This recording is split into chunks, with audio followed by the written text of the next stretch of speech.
শিক্ষক দিবসের দিন শিক্ষারত্ন ফেরালেন কাঁথি হাই স্কুলের প্রাক্তন প্রধান শিক্ষক অরূপ কুমার দাস। তৃণমূল সরকারের আসার পরেই 2011 সালে তিনি শিক্ষারত্ন পুরস্কার পেয়েছিলেন। এই পুরস্কার ফেরানো প্রসঙ্গে তিনি বলেন, তৎকালীন সময়ে সক্রিয়ভাবে কোনো রাজনৈতিক দলের সঙ্গে যুক্ত ছিলেন না। তা সত্ত্বেও তিনি নন্দীগ্রাম আন্দোলন দেখে উদ্বুদ্ধ হয়েছিলেন এবং তার প্রতিবাদে তখন তিনি শিক্ষকদের নিয়ে মুখে কালো কাপড় বেঁধে তার প্রতিবাদ জানিয়েছিলেন।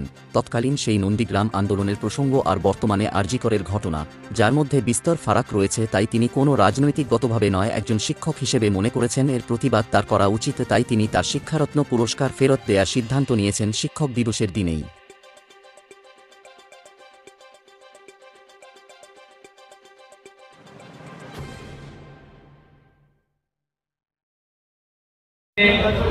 আপনাদের ঐকান্তিক সহযোগিতা একান্তভাবে প্রার্থনা করি।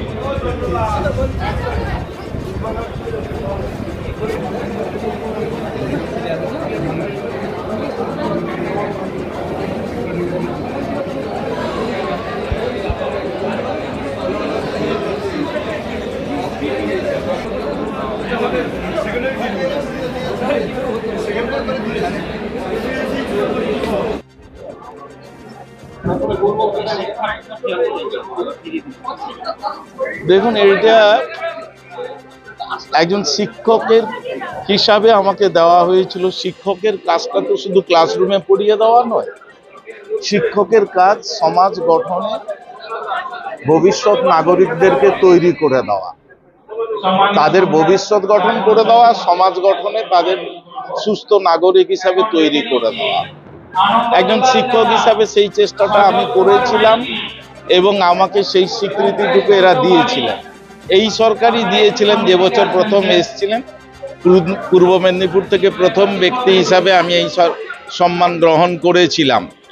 কিন্তু এখন এই সরকার ক্রমাগত এবং অত্যন্ত নগ্নভাবে অপরাধীদেরকে প্রশ্রয় এবং প্রোটেকশন দেওয়ার কাজটা করছে। তাই এটা 2011 প্রথম এবছর যে বছর চালু হয় সে বছরেই আমি পেয়েছি। এক শিক্ষক দিবসে আমি এটা গ্রহণ করেছিলাম। আমি কয়েকদিনই ভাবছিলাম, কিন্তু আমার মনে হয়েছিল আর এক শিক্ষক দিবসে আমি এটাকে প্রত্যাখ্যান করি।